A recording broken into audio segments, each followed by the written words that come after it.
How does one man assert his power over another, Winston? Winston thought. By making him suffer? He said. Exactly. By making him suffer. Obedience is not enough. Unless he is suffering, how can you be sure that he's obeying your will and not his own? Power is in inflicting pain and humiliation. Power is in tearing human minds to pieces and putting them together again in new shapes of your own choosing. Do you begin to see then what kind of world we are creating? It is the exact opposite of the stupid hedonistic utopias that the old reformers imagined. A world of fear and treacherous torment. A world of trampling and being trampled on. A world which will not grow less but grow more merciless as it refines itself. Progress in our world will be progress towards more pain. The old civilizations claimed that they were founded on love or justice.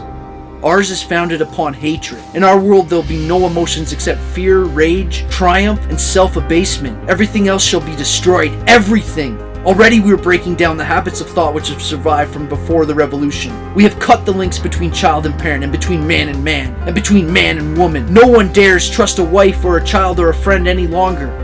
But in the future, there'll be no wives and no friends. Children will be taken from their mothers at birth, as one takes an egg from a hen. The sex instinct will be eradicated. Procreation will be an annual formality, like the renewal of a rations card. We will abolish the orgasm. Our neurologists are already at work upon it now.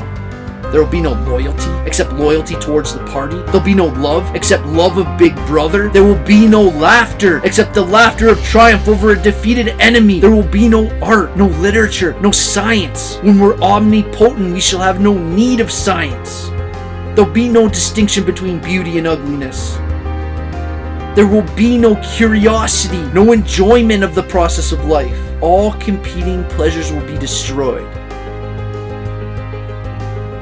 That's another passage from the Essential Read, 1984 by George Orwell. One key thing, if you haven't read that book, to keep in mind is when it was written, 1984 was way in the future. So this was Orwell worrying about a future world. It'd be like if we wrote a book today and titled it 2075. To contextualize all these 1984 quotes, these are Orwell's worries about a potential dystopian future, which are chillingly relevant. Which are chillingly relevant. This is Alexander Nakarado on the beat. This one's called Fractions.